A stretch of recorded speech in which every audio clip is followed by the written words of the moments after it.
আলহামদুলিল্লাহ আলহামদুলিল্লাহ আল্লাহ তাআলা যদি তৌফিক দান করেন,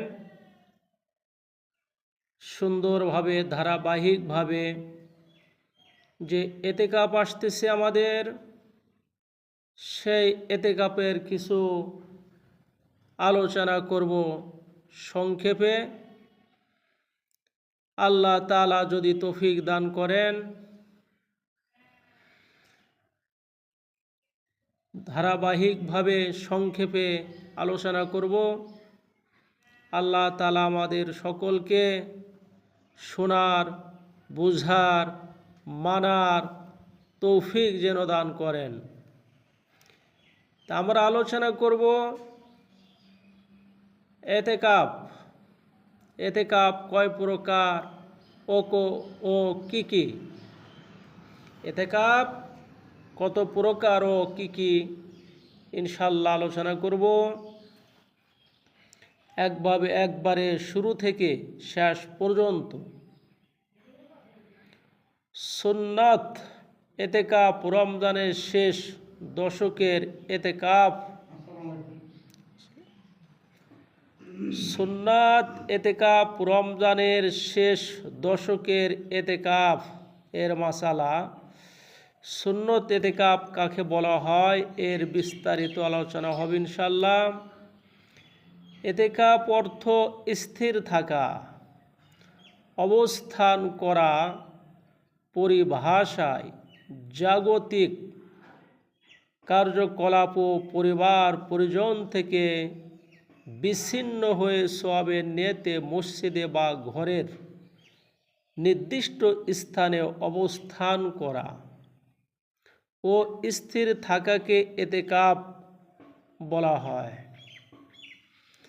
এতেকাপ অর্থ স্থির থাকা, অবস্থান করা। পরিভাষায় জাগতিক কার্যকলাপ ও পরিবার পরিজন থেকে বিচ্ছিন্ন হয়ে সওয়াবের নিয়তে মসজিদে বা ঘরের নির্দিষ্ট স্থানে অবস্থান করা ও স্থির থাকাকে এতেকাপ বলা হয়।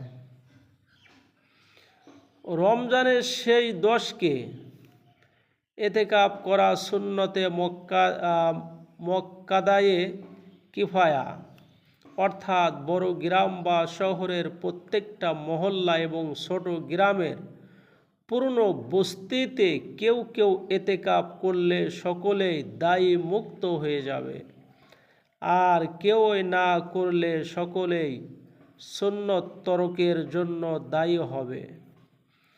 রমজানের 10 তারিখ সূর্যাস্তের পর থেকে ঈদুল ফিতরের চাঁদ দেখা পর্যন্ত এতেকাপের সময়।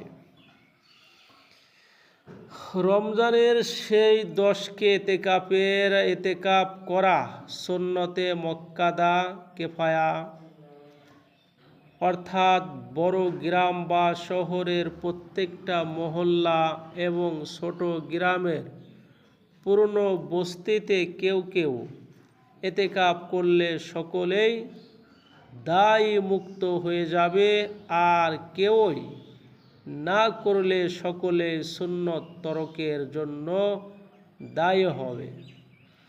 রমজানের 10 তারিখ সূর্যাস্তের পূর্ব থেকে ঈদুল ফিতরের চাঁদ দেখা পর্যন্ত এতেকাপের সময়।